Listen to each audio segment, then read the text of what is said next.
Alrighty, alrighty, alrighty. Welcome back to another thrilling installment of Mecha Mondays. I'm your intrepid narrator, Fraggith, and today we're going to be reading the final chapter of Senpoi's... oh, shit. Uh, off to a bad start. Senpoyose Yukikaze, or just Yukikaze, by Chohei Kambayashi. This week, we are also reading a bunch of the stuff that's at the end, which includes spec sheets, which may or may not conflict with some of what is in the that I've got here. This right here that I'm showing is a two-page spread from the Yukikaze TV series, or OVA series, design notes. Which I've shown a few images from before already. This is kind of the Boomerang Squadron Yukikaze Super Sylph splash page. It shows the top and the bottom there.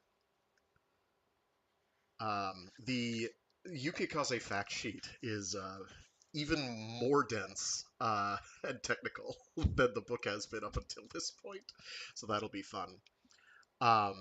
There's also a About Yukikaze by Chohei Kambayashi. There's two essays by two other people who were inspired by Yukikaze. So we will go through those, as well as we'll go through a list of abbreviations and acronyms. My lips are already not working. We're off to a good start. I think that does say accurately, though, that it is the FFR31-MR Super Sylph. I think it says that. It's also got, over on the right, it's actually got a list of all the Super Sylphs that exist. So, the people who made the OVA series, as baffling as the OVA series is, to their credit, they consulted a lot with the source material as well as actual fighter pilots and engineers, aircraft engineers. So there's a lot of reality in there surrounding the unreality of the situation. So yeah, we've got the final chapter of Yukikaze, Super Phoenix, Chapter 8. And things are going to get kind of wild. And what's most awesome about this is, as wild as this chapter winds up being, and I'm hyping it up a lot, maybe more than it needs to be or deserves to be, the entire follow-up book of Good Luck Yukikaze uses that as a jumping off point, and it is completely nuts. I just realized that that is off. So let me see if I can nudge that down. Come on. It's like 1 pixel off, and it's going to drive me insane, and I'm sure it'll drive someone else crazy too. No, not like that. Not like that. There we go. Actually, a few more pixels than that, but that's okay. There we go. That's closer.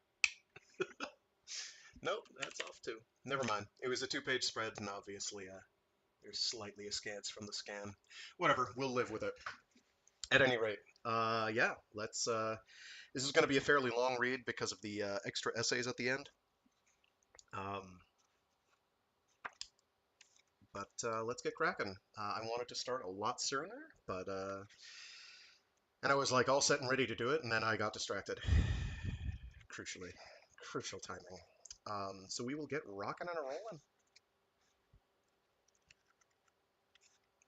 But yeah, last time I forgot to do a previously on. Previously on, we basically had a kind of an outsider's viewpoint. It's actually kind of a follow-up to the prologue, where we have Lynn. Oh, what's her name? Lynn Jackson, who wrote The Invader, which is this in-universe book about the Jam and humanity's relationship to the Jam, and how we should not forget that the Jam are out there doing whatever they're doing And because we don't understand them and know basically nothing about them, we should probably really be thinking about them a lot more than we are in the Yukikaze setting. And so she wants to have a follow-up, and she does. It's like, I don't know, 10 minutes, 5 minutes, 5, 10 minutes uh, at most. It's not very much with Major Booker. She's like, hey, you wanted to talk. We can talk. It's great. Um, that chapter mostly serves to show is just how much tension there is between the FAF and the actual EDF back on Earth. So it's interesting. It's interesting. We are not a unified uh, species at all. We're very fractious in the setting. Alrighty, with that, we're gonna get rocking and rolling. Maybe do a S turn or an Immelman, something like that. I don't actually know air combat terminology, as you may have guessed.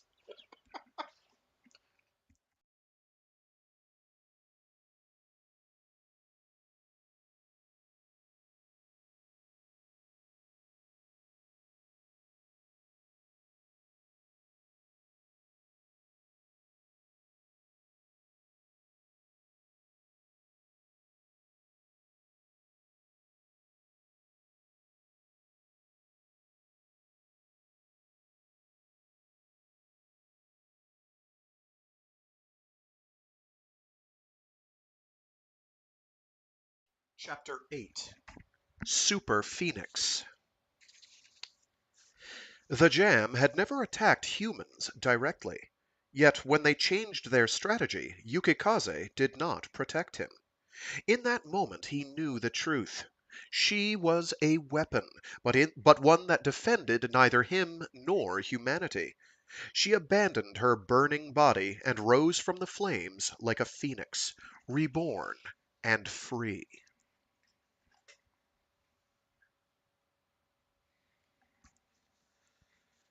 Major Booker was analyzing the recent state of the Jam's tactical weaponry development in comparison to the FAF's, desperately searching for a weakness. The FAF System Corps Technology Development Center had been putting in strenuous efforts to create effective counters to the Jam's various assault aircraft and armaments. For decades now, both sides had been locked in a game of technological one-upmanship, but recently the pace had escalated rapidly. When the Jam threw high-mobility fighters at their defensive lines, the FAF deployed new light fighters with high thrust-to-weight ratios. When the Jam developed advanced electronic countermeasures, the FAF created more advanced electronic countermeasures. The Jam responded to that with even more advanced ECCCM, which the FAF then managed to crack using high-powered radar. The power output of this radar was unimaginable, a frightening correction to the common assumption that radar waves didn't really affect humans. Even at a mile or two away, an unprotected person would be in danger. At close range, exposure would be like being thrown into a gigantic microwave oven.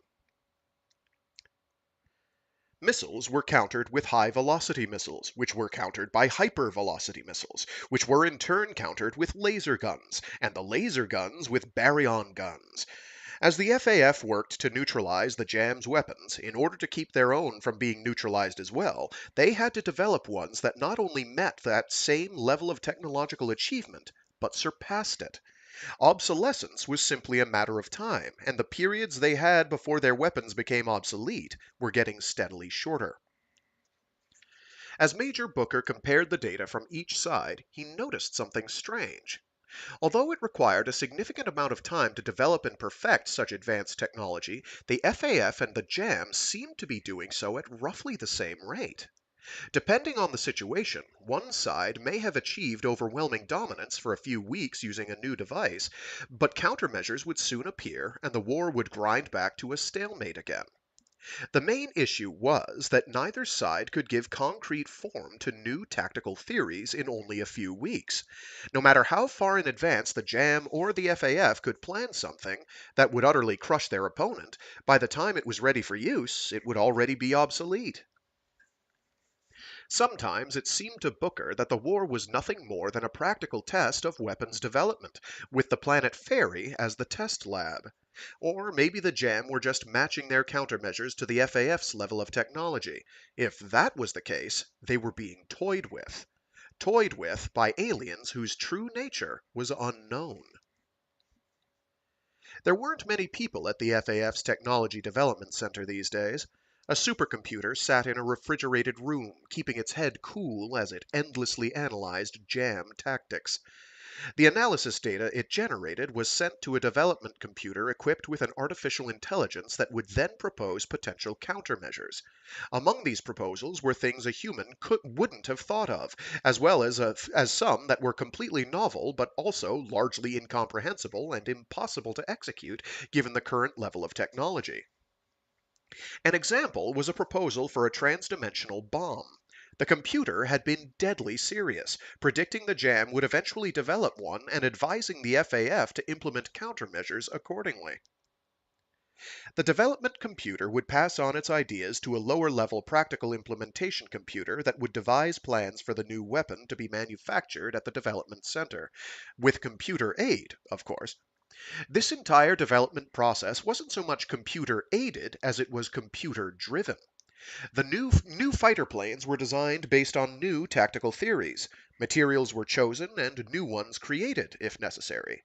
Load strengths were calculated, wing shapes determined, and the onboard armament systems were developed all simultaneously.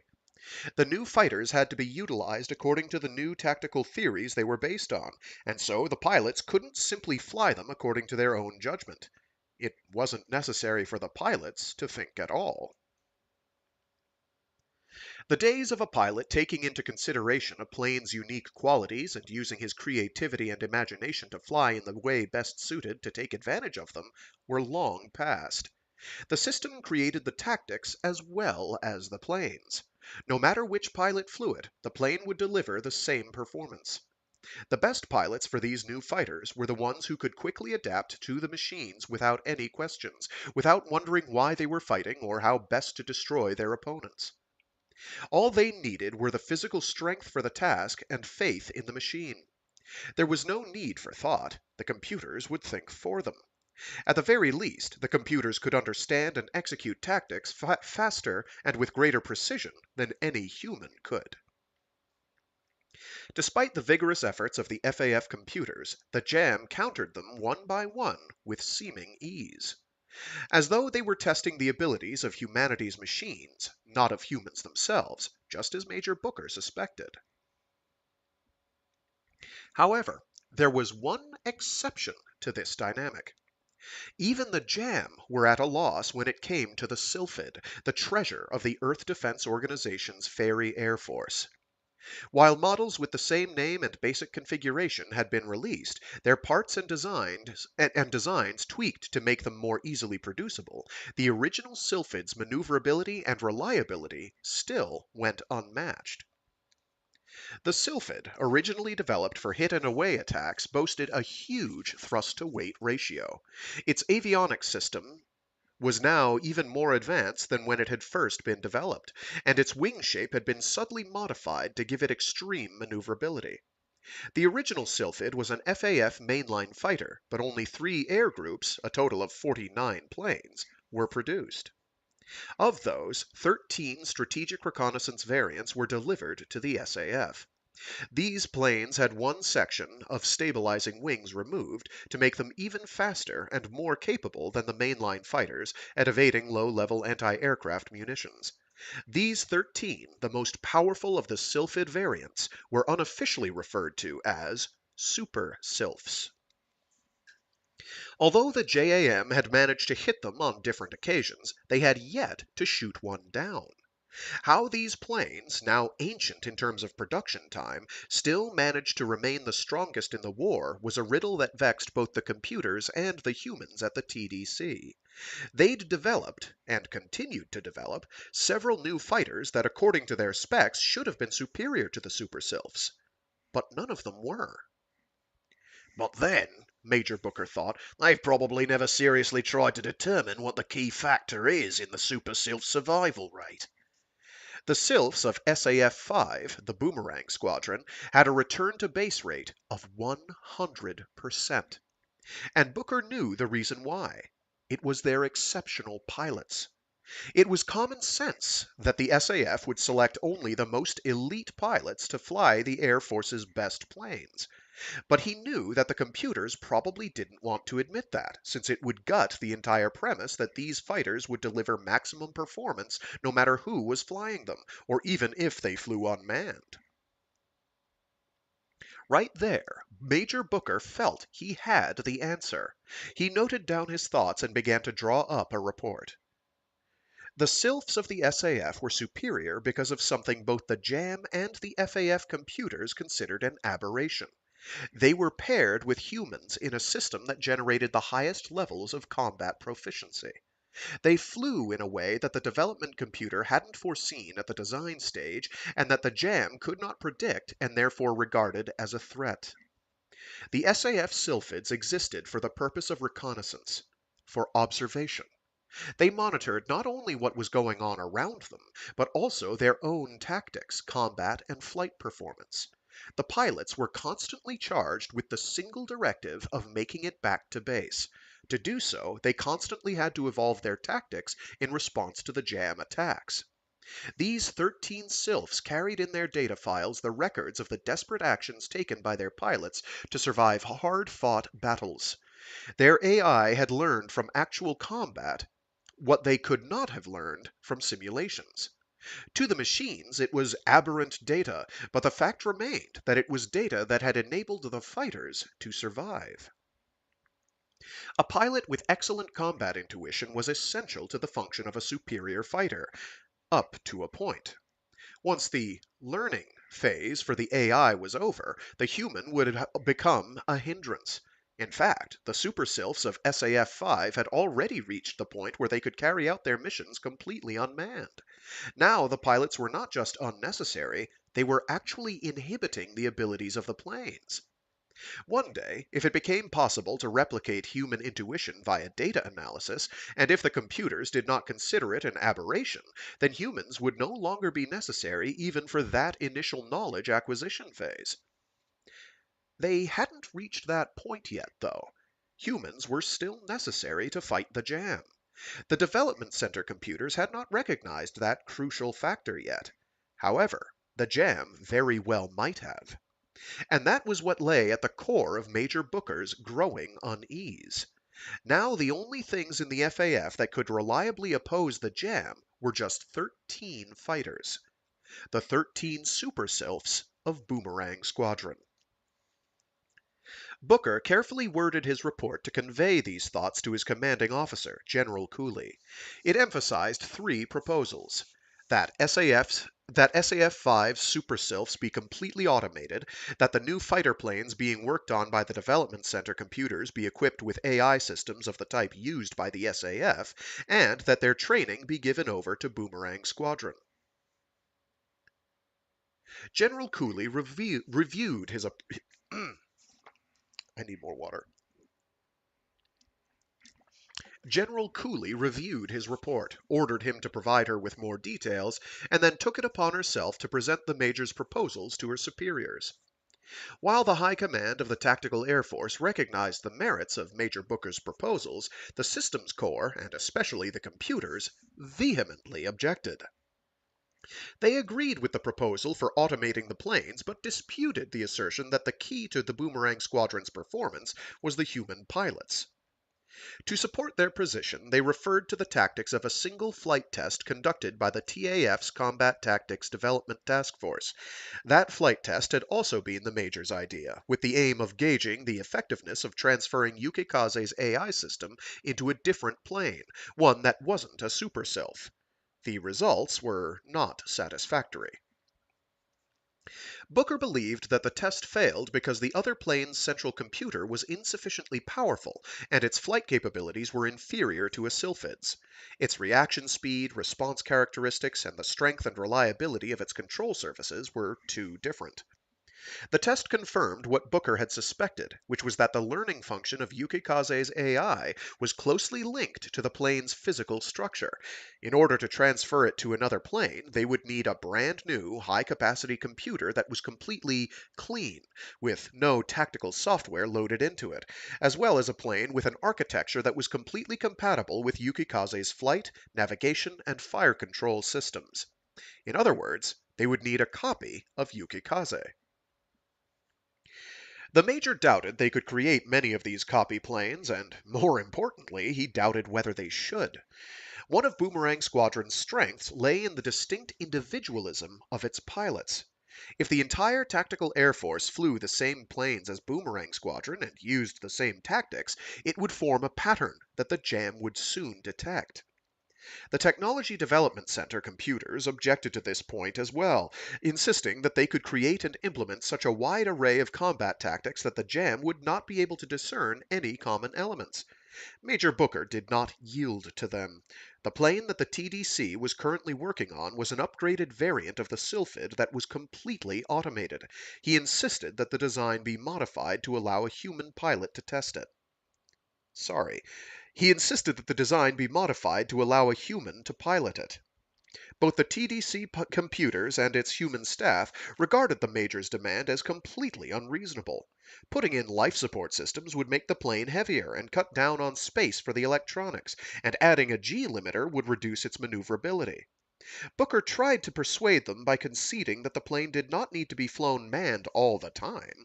Once it had been adequately trained by an SAF pilot, then it could be completely automated. In the end, the Tactical Air Force decided to implement Major Booker's proposal on a provisional basis, with the new fighter prototype being produced in both manned and unmanned variants. Only 13 planes, the same number as in Boomerang Squadron, were planned for combat deployment. Booker worked to establish the foundation of a repurposed SAF, one in which the pilot's primary role would be to train the new Sylphid. The unmanned prototype still had no name and was instead referred to by its development number, FRX-00, which indicated that this was the 100th new fighter plane developed by the FAF, counting both major types and variants. New technology was making the existing SAF planes more reliable during unmanned flight, and gradually more and more pilots got used to the sight of seeing their planes sortie without them. The Tactical Air Force had already recognized that the amount of data that needed to be collected was exceeding the capacity of the existent SAF. And so it was decided that the current mission of the SAF would be brought to an end, and that it would be given a new mission, one based around the automated flight of its aircraft. After a trial period, when it was determined that full automation did not hinder the execution of its reconnaissance duty, the SAF became the first completely unmanned squadron in the Faery Air Force. The last manned flight would be Yukikaze's. The mission was an ultra-low-level penetration to deploy intelligence-gathering sensor pods in D-Zone.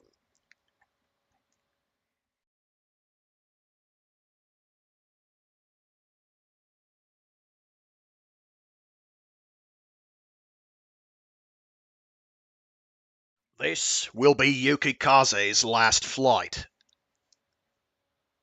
When Major Booker announced this to Rei and Bergadish in the SAF briefing room, the two Boomerang soldiers betrayed no discernible reaction, their expressions as blank as always. Their mission operation was simple. They were to take off carrying tactical automated information sensor pods, cross over the forests of Faery, and deploy the pods in the white sand desert that stretched like a sea of sugar across D-Zone. However, there was an element of risk involved. The FAF did not have mastery of the airspace in D-Zone. Yukikaze would have to drop the TAISPs quickly and try to get out of there before the jam detected their incursion. The pods would then burrow into the desert and deploy passive sensor arrays to track jam movements.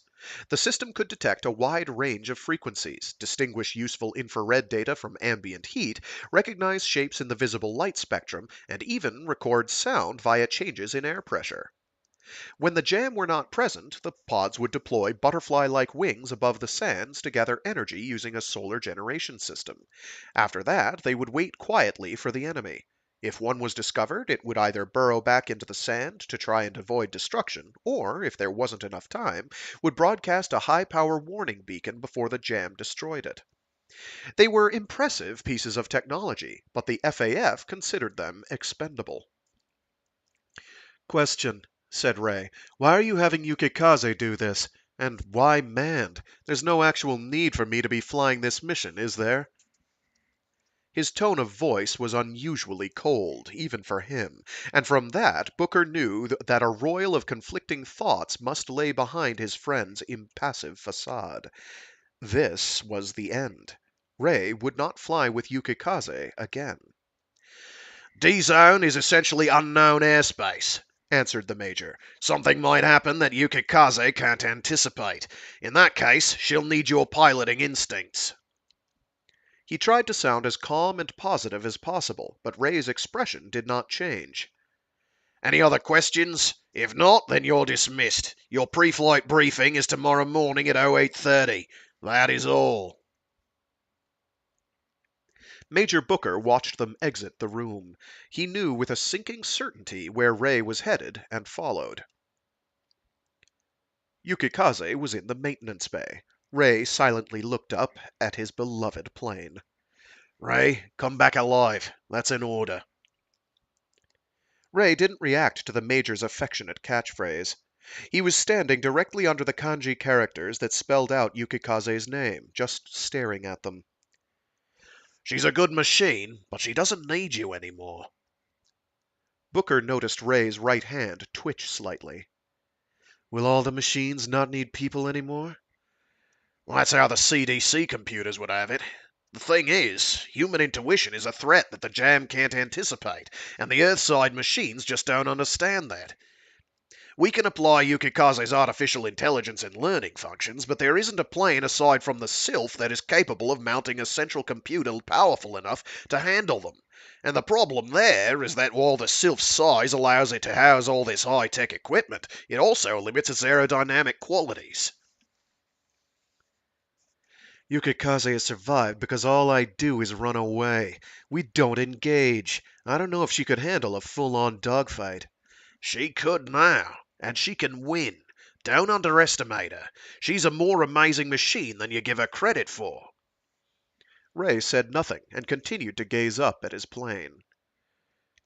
Booker patted him on the shoulder and told him to come along. When Rei didn't move, he said, "Ah, so you don't want to fly anymore?" What? Let me introduce you to the FRX-00. If you don't want to fly it, I'll understand. There are other pilots who will, and you can go home. To Earth. I won't fly anything but Yukikaze. Pretty soon this plane won't be Yukikaze anymore. She's not your pet and she's not your lover. She's an FAF fighter. Don't ever forget that. You're just one pilot. If you don't like it, then quit. Any of the others would be overjoyed to go back to Earth. Major Booker walked toward the elevator. Rei took a deep breath, looked at Yukikaze one last time, and then followed. The SAF hangar dedicated to Boomerang Squadron was located on the 3rd level. They descended far below this, to a level with very tight security. In addition to his ID card, which was normally enough to open a hangar door lock, the Major also had to insert a separate entry authorization card. The door opened. They stepped into a small, airlock-like isolation room. It closed behind them, and then the opposite door slid open to give them access to the hangar. There was a single fighter plane inside. It was large for a fighter, but still a bit smaller than Yukikaze. So this is the FRX, huh? It's small. No vertical stabilizers? It has 2 sets of them, but the primaries and secondaries are folded flat at the moment. That may be why it looks small to you now, but it's actually only 7% shorter and 20% lighter than a Sylph. Most of that weight differential is due to its smaller engines. They're based on the same design as the Mark 11s, but they vary in a number of ways. Booker went on to explain the FRX's key attributes to Rei. Its vertical stabilizers chose the best angle automatically. Its simple clipped delta wings had no leading edge slats and were joined smoothly to the airframe with strake sections. The tips of the wings were flexible and could bend to prevent wingtip stallouts. Just forward of the strakes, cut jutting out like knives, were small, highly swept canard wings, which stabilized the aircraft during flight and could be extended and retracted from the airframe as necessary. The engine intakes were bisected by the main wings above and below, giving the FRX the appearance of having 4 engines at first glance. It's twin-engined. There's nothing to block air intake, no matter what sort of maneuver it pulls. Stalls and flameouts will be a lot harder to cause. Can it fly backwards? We haven't got that far ahead yet. Yukikaze did it. And stalled out her engines. Only because she took them to idle. If she'd kept them at full power, You wouldn't have survived. Your body couldn't take a maneuver like that at such high Gs. Maybe not hers either. The point I'm trying to make is that the FRX is a combat prototype, a new model that's being introduced so that SAF5 doesn't get broken up. And what happens to the current Yukikaze? She'll be part of a new squadron, a completely unmanned one. She's being promoted. Booker glanced at Rei's mask-like face and bit back a sigh. The FRX is still clean. We start test flights tomorrow. Eventually, I want all the planes in the FAF to have the learning function that this one has, that Yukikaze has, and for that we need even smaller high-power computers. What pisses me off is that the TDC computers refuse to acknowledge my idea. This is a fight between humans and the computers. Rei, we still need guys like you. Come back alive. Once your mission tomorrow is over, I'll have to give up Yukikaze. she's graduating. She's leaving you. You have a new student now. Rei, you cannot lose to a machine. We have to be the winners here. They, both our machines and the Jam, have to recognize our value. The outcome of this may be that the Jam will start targeting humans directly, but if that happens, we'll deal with it. And it will mean that we have value in this fight. As things stand now, humans are just meaningless in this war. We're just being caught in the crossfire. FRX-00. I know it's supposed to be powerful, but I don't like how it looks. That's only because you're not used to it. The FRX-99 looks sinister because it doesn't have a canopy. In any case, it's superior to the Sylph in every way. Its horizontal stabilizers can also move up and down to become vertical stabilizers. When all 4 tail stabilizers are deployed vertically, the canards up front fully extend. It has pre-programmed modes that determine how each wing moves in what situation, which wing produces what type of lift, and what role it's supposed to play. But when you fly it, I'm sure you can teach it different ways to use its wings beyond the programming. The central computer on this thing is compatible with Yukikaze's, but I think it'll feel a lot different when you fly it. At the moment, this prototype is the only one. Are we done here? Hmm? I'd like to get back to checking out Yukikaze. The Major kept his frustration with his friend concealed and nodded his assent. They exited the SAF hangar.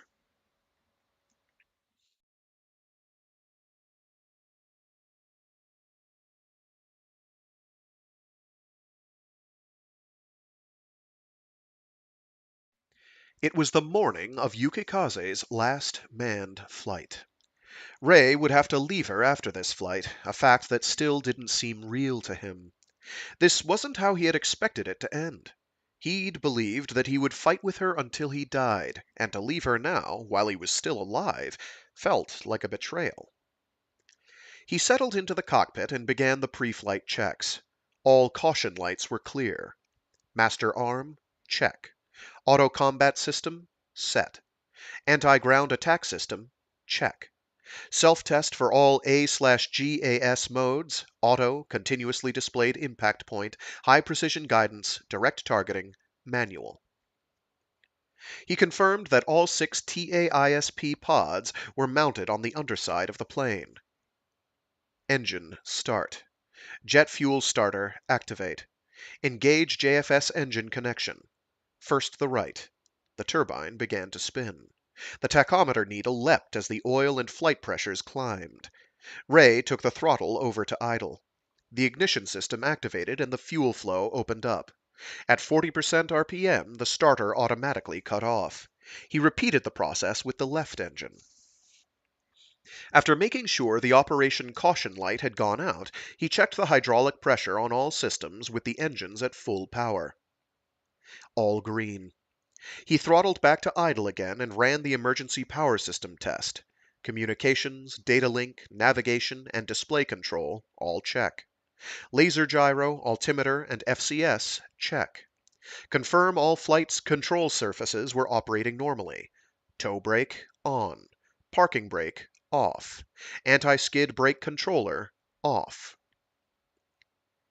Yukikaze taxied out onto the runway. Rei slid the throttle to max and released the tow brake. Yukikaze began her takeoff. Rotation. Nose up 5 degrees. Takeoff. Landing gear up. Speed increasing. All systems normal. When they reached optimal climbing speed, he hauled her nose up and headed at once to cruising altitude. At an altitude of 65,000 feet, he went to supercruise. He was 1,200 miles from D-Zone, and he had to penetrate 300 miles beyond that. Boomerang Squadron Units 1 and 6 flew slightly ahead of him, acting as escorts for Yukikaze. Both planes were unmanned. Yukikaze confirmed the identity of both planes, relaying that they were friendlies via the IFF system. Yukikaze seemed to be communicating with the two planes, and Rei was momentarily frustrated that he was excluded from their conversation. He let it go. Lieutenant Bergadish was silent in the rear seat. There was no need to talk.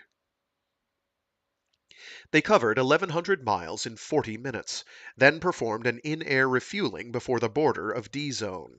The men stayed silent during this as well. The only communication was from Yukikaze's data link and fuel systems, which were busily exchanging data with the airborne tanker. Rei felt a steadily growing impatience that seemed almost like jealousy. It was as if she was ignoring him, her pilot. He intentionally shook the plane a little during the refueling. Yukikaze issued a warning and then locked in the automatic attitude control system. Yukikaze. Nice, said Bergadish. Stay stable even in turbulence. Oh, sorry. I forgot they're wearing oxygen masks at this point, probably. Whatever, we'll get the next one right. Rei frowned. Yukikaze had classified his actions as external turbulence. He recalled Major Booker's words.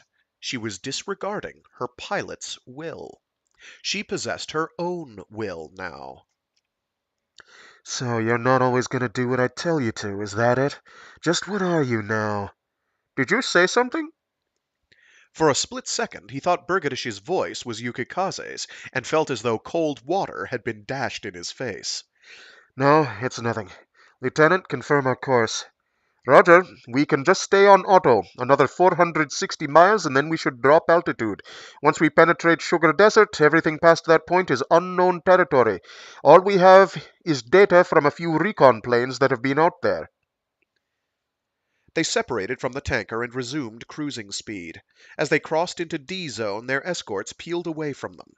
Yukikaze quickly dove, flying on the deck as they commenced their ultra-low altitude, high-velocity penetration.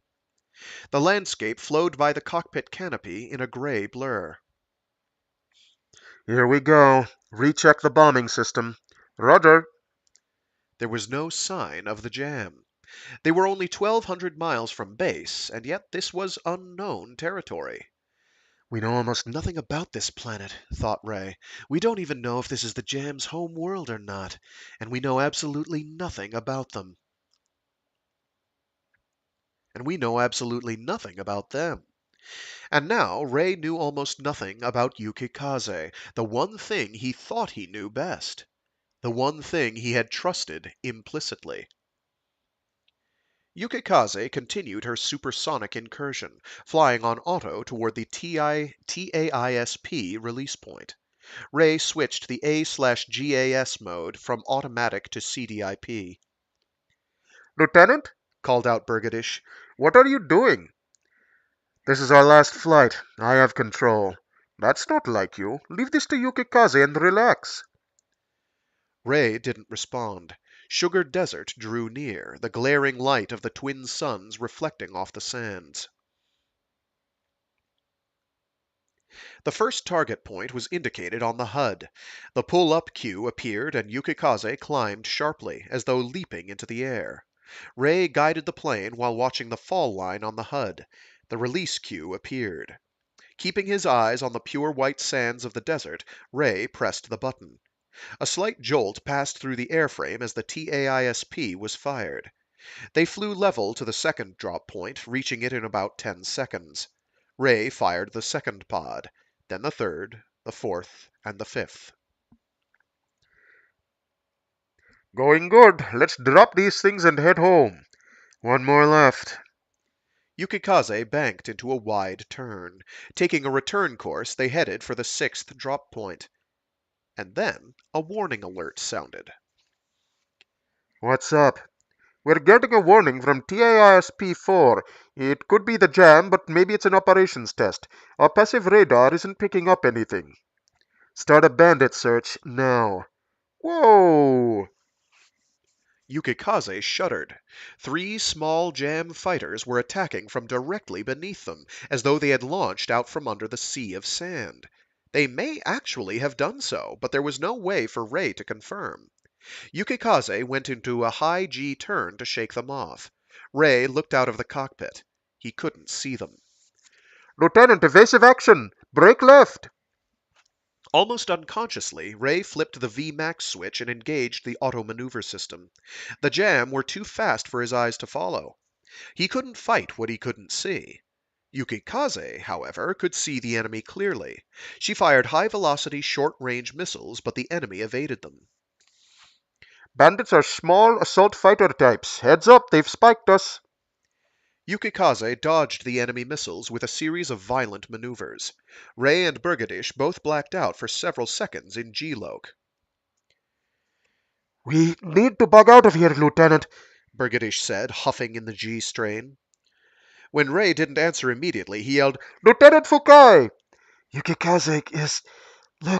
looks like she's ready to fight to the end. Even if he tried to turn the auto-maneuver system off, Rei knew that it would not disengage. God damn it! Yukikaze! Rei flashed back to Captain O'Donnell's death. Is that how I'm going to end up? He wondered. Suddenly, Yukikaze extended her speed brake and an alarm began to blare. The display readout said that a fire had broken out and that they should perform an emergency ejection. Bullshit. There's no fire.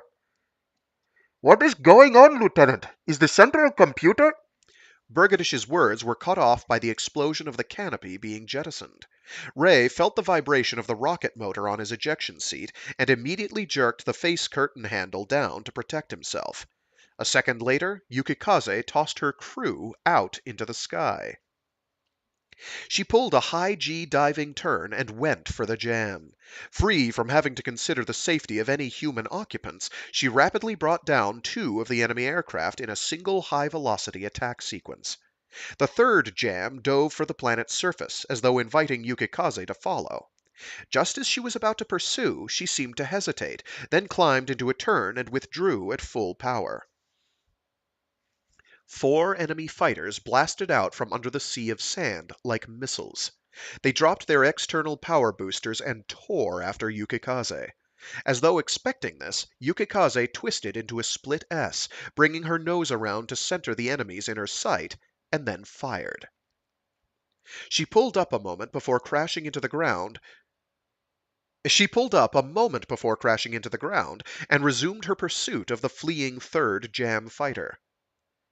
Rei saw none of this. Hanging in the sky from his parachute, the only signs of the battle that reached him were the dry cough of Yukikaze's high-velocity gun and the thunderous echo of her engines. The burning floor of the desert rushed up to meet him. He hit the ground, rolled, and detached the parachute. The white canopy bellied in the wind, looking like an enormous jellyfish. Rei decided there was no need to gather it up and bury it since the jam didn't care about humans. He removed his parachute harness and unzipped the large survival kit hanging from its rear straps. He drew out the FAF issue pistol, stowed it away inside his flight vest, and then took out the emergency rations and the water supply pack. He saw Bergadish's parachute about an eighth of a mile away, flapping in the wind atop a pure white dune that shimmered in the heat, looking like nothing so much as a great wave frozen in mid-fall. Holding the gun at the ready, his helmet visor still down, he walked out under the powerful sunlight to go find his partner. As he trudged through the sand, he wondered why Yukikaze had cut him loose. He thought that maybe she couldn't accept the prospect that the TAISPs she'd spent so much trouble deploying would be destroyed by the jam without ever having been used. That was why it was necessary for her to face the jam head on rather than withdraw from them as she usually did. And if she had to face them, then weak humans would just get in the way of what she needed to do to win. If the situation had been reversed, if Rei had to sacrifice Yukikaze to defeat the jam, he would have done the same. Since he'd have to say goodbye to Yukikaze in either case, he wouldn't have hesitated to pull the emergency ejection handle. She had seemingly sensed his will and then executed it. Rei suddenly felt a human-like intimacy with her that he'd never experienced before, as though they were two life forms that existed in the same dimension. She's a part of me, he decided. A companion who knew how he thought, whom he could rely on. But was that really the case? Rei knew Major Booker would say that he was being naive. In ejecting him, Yukikaze had simply removed an element that would be disadvantageous. Di- Sorry. Mm. That word really started looking very strange. That one mutated into snark or pobble very quickly. Uh, sorry, it's a moderately obscure poetry reference. I can't be bothered to explain it this time. Having a pilot aboard meant that she couldn't fly as she pleased. Oh, sorry. In ejecting him, Yukikaze had simply removed an element that would be disadvantageous to her while maneuvering. Having a pilot aboard meant that she couldn't fly as she pleased. Or, and this was a possibility Rei didn't want to consider, she may have decided that Rei might throw the self-destruct switch for the central computer and auto-maneuver system, and had concluded that she had to do what she did in order to protect herself. That was definitely what Major Booker would say, that it was a struggle. A struggle of wills between Yukikaze and her human pilot. Rei decided that he didn't care about that. It was hot. Sweat was pouring down his body under the flight suit. Cresting the dune, he spotted Lieutenant Bergadish below. Just as he was raising his hand to signal him, he heard a metallic noise nearby. A sandstorm was bearing down on them, moving fast. It was the bow shockwave from a jam fighter, flying supersonic on the deck. An instant after he recognized the black speck as a jam, the fighter burst into his field of vision, passing between himself and Bergadish. White sand rose up like a wall as the two men were blown back. Rei was hurled into the air like a doll and then slammed back to the ground, pelted by falling sand. Dropping his survival gun, he fumbled at the shoulder of his flight vest to switch on his emergency rescue beacon. The howl of an approaching aircraft made him instinctively flatten himself against the sand, and an instant later Yukikaze roared past in pursuit of the jam fighter. She fired in front of Rei. There was the flash of high-velocity missiles being launched. An avalanche of sand crashed down upon him. He lost consciousness.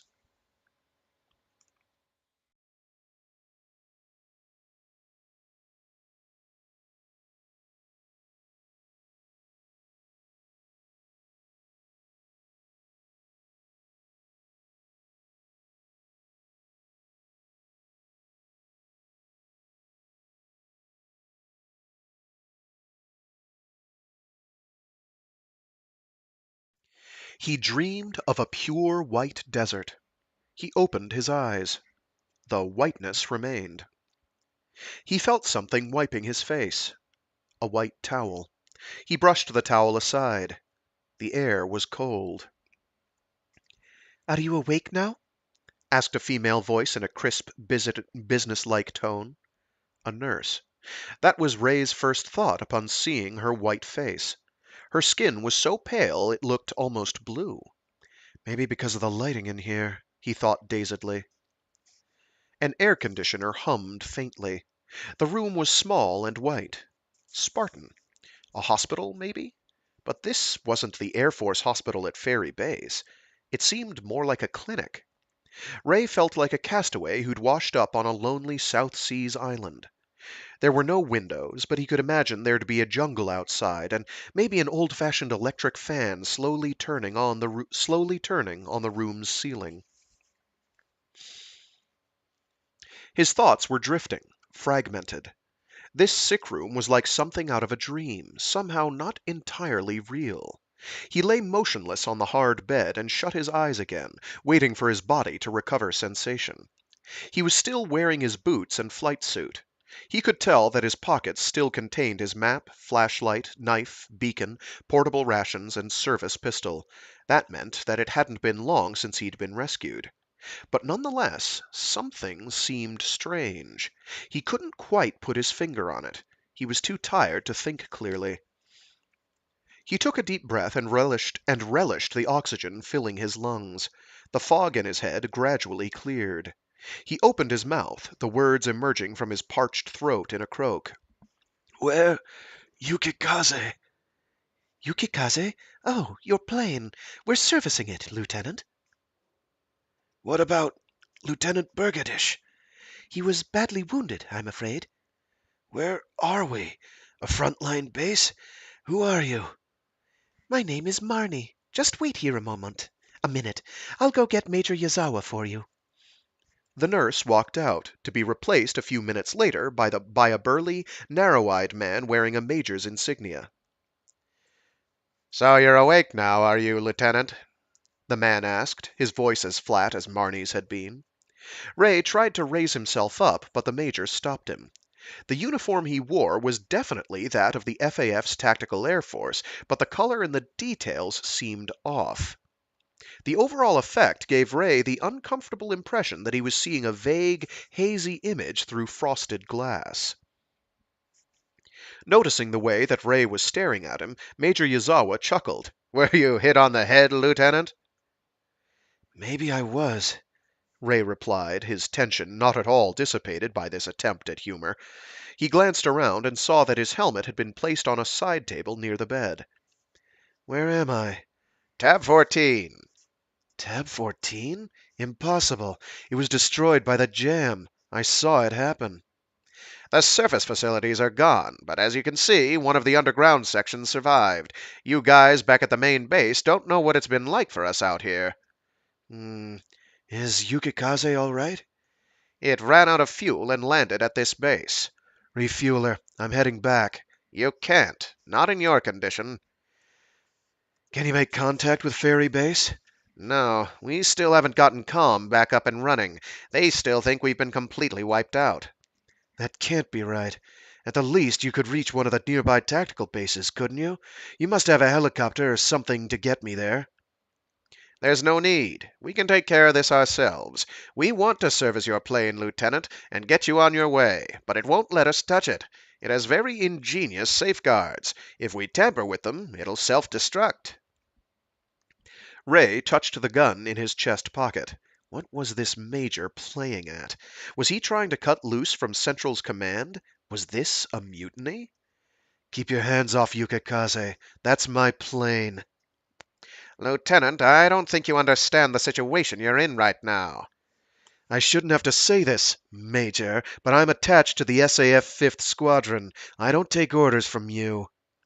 May I remind you that I am a superior officer? You're not my direct superior. I take orders from Major Booker. His orders were for me to make it back alive no matter what. Until he rescinds that order, it's still in effect. I'm sure you're aware of military regulations. Of course. However, while you are here, you will obey me, Lieutenant. And why should I do that? Because otherwise you won't make it back. If you intend to follow Major Booker's orders, you'll obey mine first. Tell me how to deactivate Yukikaze's safeguards. I refuse. Then you'll stay here. Is that a threat? All I'm saying is that you should consider your own well-being. If you don't let us service Yukikaze, I don't think you're ever going to recover from your injuries, Lieutenant. With that, the Major left the room. Rei felt like he was still dreaming. He slowly raised himself up and sat on the edge of the bed. After a few minutes, he stood up. He took an unsteady step forward. His balance was shot. The feeling of unreality clung to him. He staggered, then fell to his knees. Marnie re-entered the room, and, saying it was too soon for him to be up and about, helped him back into bed. You people, Rei said, lying back down. What are you trying to do? I have to get back. Marnie smiled. We're just trying to help you, Lieutenant. You should rest for a bit longer. Before he could reply, she stabbed a hypodermic syringe into his arm. Just as he was registering the shock of the needle, she quickly withdrew it and looked down at him, her face expressionless. Good night, she said. His eyelids grew heavy. He sank into a world of white.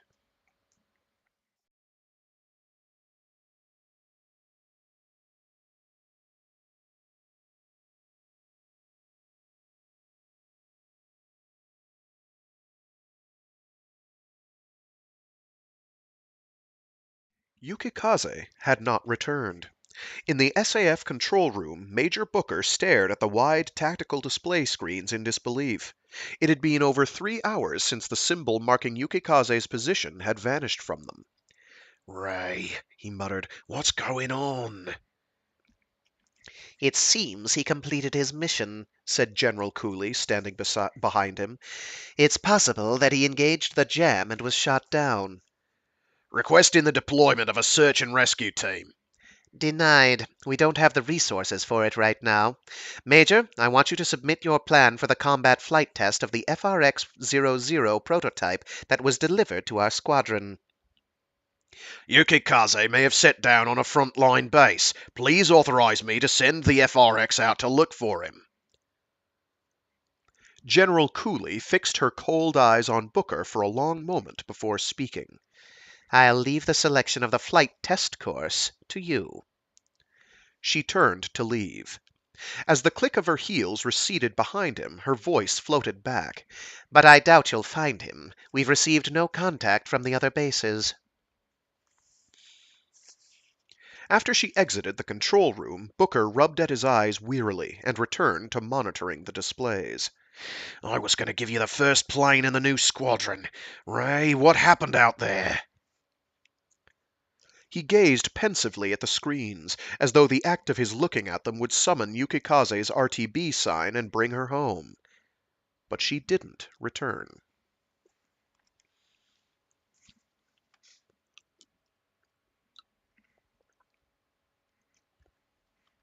Rei floated back up out of the white haze. His body felt impossibly heavy. He knew he was awake now, but he still felt like he was in a dream state, still felt the same vague, insistent unease. Through his body he sensed a kind of low-frequency hum that he couldn't actually hear. He couldn't focus his thoughts. He felt cut off from the real world, a sense of unreality enveloping him like some sort of transparent skin. It was as if his body no longer belonged to him. Lying in bed, his eyes closed, he listened to someone talking outside the room. It seemed like a voice, but he couldn't understand what it was saying. It was like the buzzing of bees. Maybe it's a fairy's voice, he thought groggily. He didn't think it was a human's.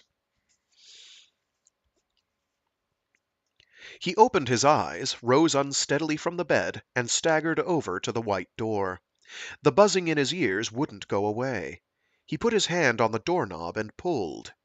It didn't open.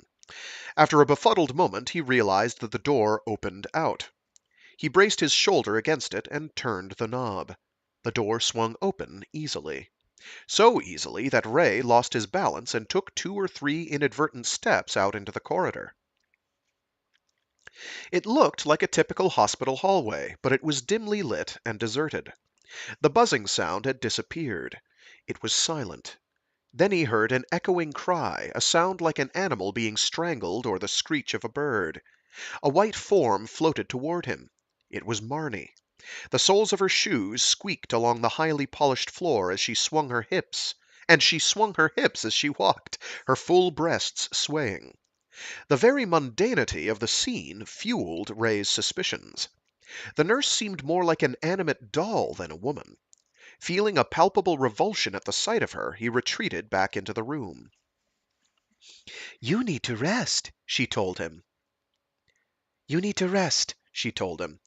Flat voice, remember, flat. He sat down on the bed. She extended her arm, took hold of Ray's wrist, and checked his pulse. You seem a bit tense, Lieutenant.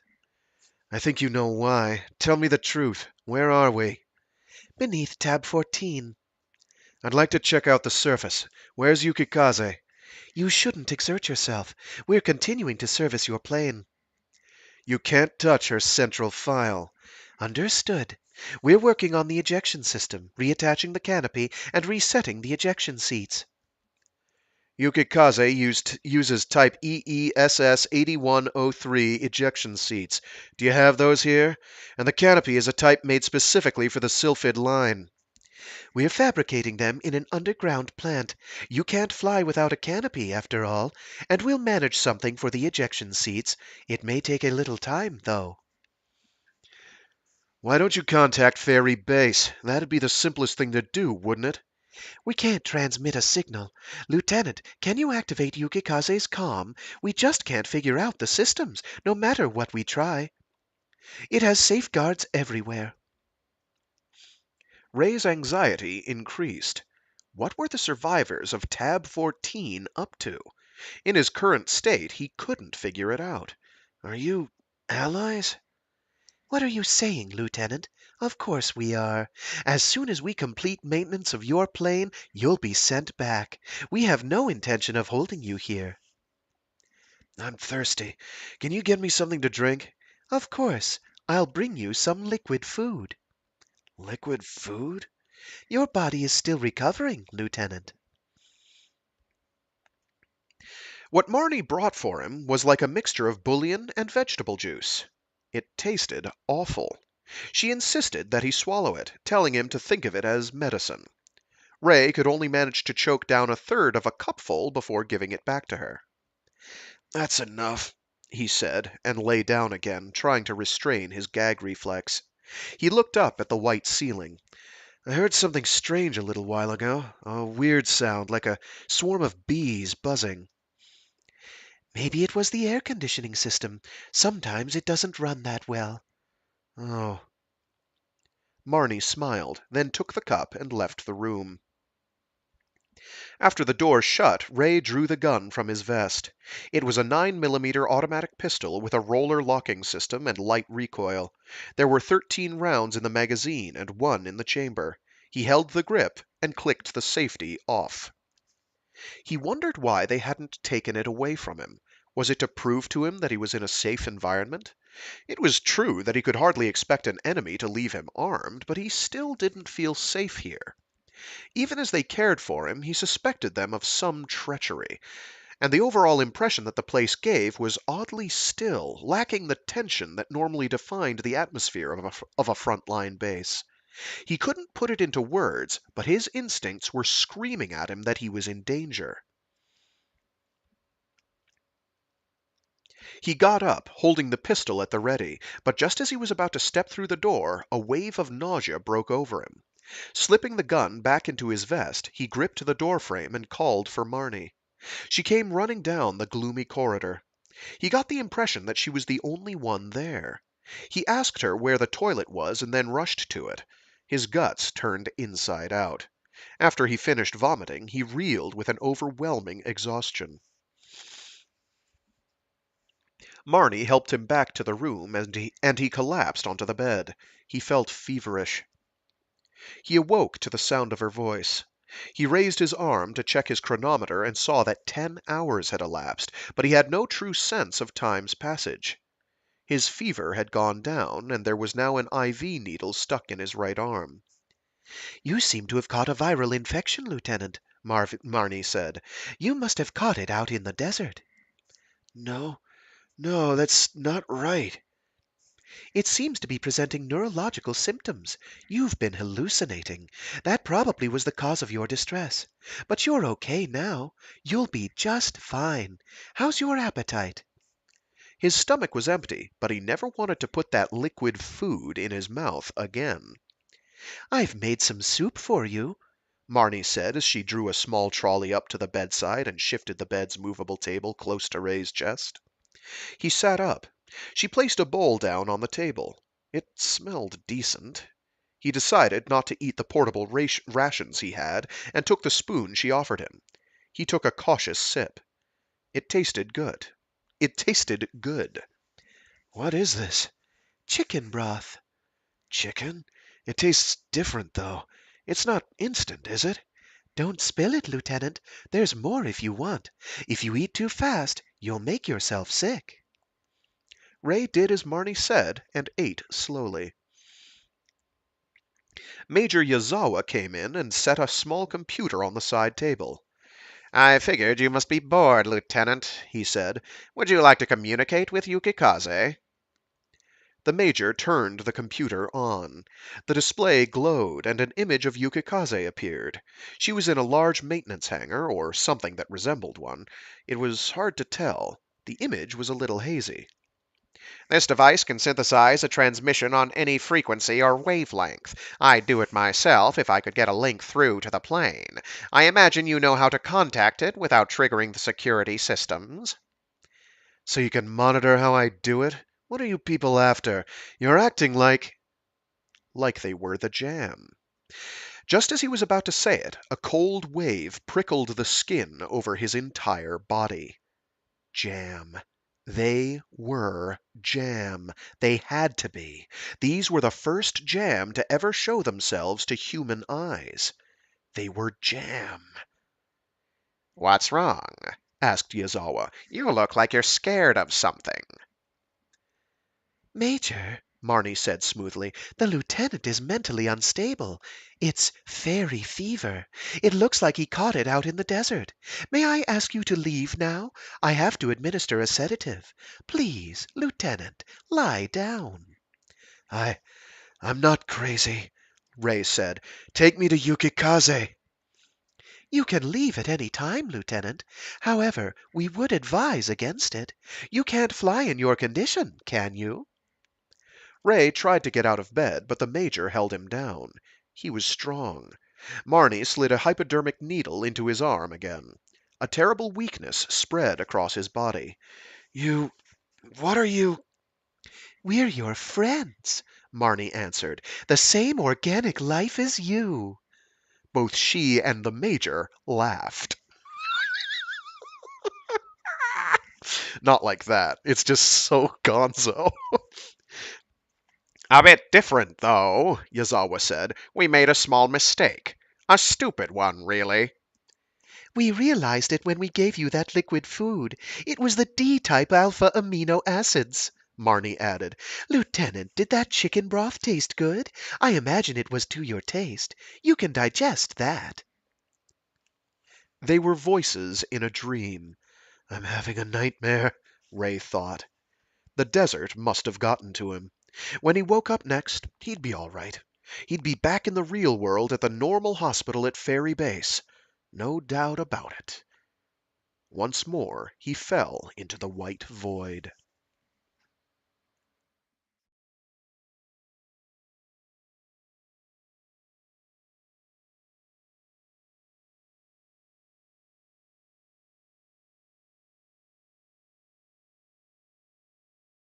He awoke to the same room.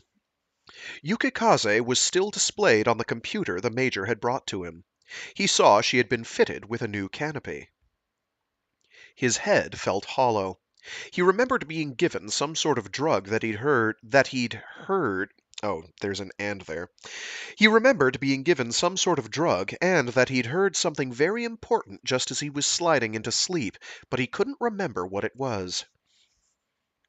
He gathered his strength and ventured out into the corridor. One direction led to a dead end. He turned around and backtracked to a T intersection. To the right was a nurse's station. To the left was a short passage that ended at a metal door. He thought it might be an emergency exit, but couldn't budget. He heard Marnie approaching, her footsteps making that awful squeaking noise. Do you need something, Lieutenant? Where's Lieutenant Bergadish? I'm afraid he's... Dead? Let me out of here. This isn't a hospital, it's a prison. Please return to your room, Lieutenant. You don't look well at all. Seeing no other option, Rei went back to the room. Yukikaze glowed on the computer screen. As Rei looked at her, he grew more and more agitated by the feeling that he'd forgotten something. Why was Major Yazawa so concerned about Yukikaze? If he wanted to activate her comm signal, all he had to do was turn it on, right? If they tried to force their way into her internal systems electronically, she might activate her self-destruct protocol, but she couldn't stop a human from flipping a switch. He assumed she couldn't, anyway. So, in short, the reason must be that Major Yazawa didn't know how to turn on the system or to use Yukikaze's instrumentation. But if he was in the FAF, how could he not... Once again, a chilling unease swept through Rei's body, bringing with it a powerful sense of déjà vu. He clutched at his head. Were they human? Were they jam? Externally, they looked no different from any other human. Was that the jam's real form? A human form? He didn't believe that. He was sure he had the answer. They'd given it to him. They said that they were his friends. No, after that. After... Yukikaze. If he had access to Yukikaze's data file, he might be able to find proof. He reached out for the computer's keyboard. He knew it might be a trap. Major Yazawa had to be somewhere monitoring the link between this computer and Yukikaze. Even so, Rei figured that freeing himself from this paralyzed state had to take priority. He spent a few minutes familiarizing himself with the device. He then composed a pulse code on the same frequency as the SAF emergency tactical line and transmitted it. It worked. The link with Yukikaze opened up. Search for jam. The message seemed to leap out at him from the screen. It was the same message that appeared on Yukikaze's display during battle. That was all he needed to know. Rei quickly switched the computer off. This was a jam base. It had to be. But he doubted that Marnie and Major Yazawa were jam. So what were humans doing in a jam base? Why did you turn it off? Marnie asked, entering the room. Lieutenant, you look tired. I'm not tired at all.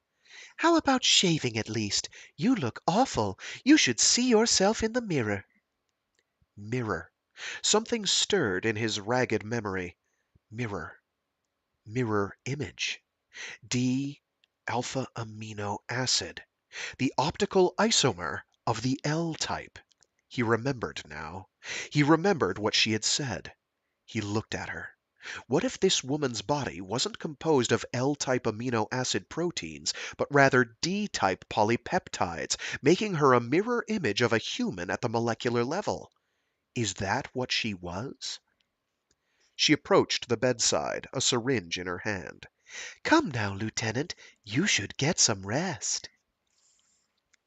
If she gave him that shot, he might never wake up again. If she wasn't human, how could he find out for sure? Check her body, her cells, her molecules with equipment he didn't have? Lieutenant, you have fairy fever. This injection will lessen the anxiety you're feeling. You're hallucinating, Lieutenant. Get a hold of yourself. I'm not crazy. Still smiling, Marnie took hold of his arm. Rei was tempted to just let go and obey her. Maybe she was right. Maybe he was sick, and this paranoia was a result. Yukikaze's warning message flashed in his mind. Just before she plunged the needle into his arm, Rei slapped her hand away and gripped her other wrist, squeezing with enough force to make her drop the syringe. What are you doing? She gasped. He threw her down onto the floor and tore open the front of her uniform. Her heavy breasts spilled out. She screamed as he sank his teeth into one of them, biting into her flesh. He pushed away from her, spat out the piece he'd bitten, and wiped his mouth with the back of his hand. It didn't taste like blood. It tasted like the liquid food that she had brought him. It wasn't protein. Fucking jam! That's right, it was jam! Jelly! Jelly! Possibly a boysenberry jam. Who knows? Fucking jam! After he takes a bite out of a person-shaped object. It's wild. It's not the first thing I would do. But he's also not at his best at the moment, and his options, I guess, were limited. Anyway. He looked down at her as he drew his pistol and fired a single shot. Her body jerked once, then stopped moving. He had to get to Yukikaze. He ran out of the room. The adrenaline dumping into his system was clearing his head and returning some strength to his limbs. The bittersweet flavor of the blood that wasn't blood lingered in his mouth. The soup Marnie had given him didn't have that same taste.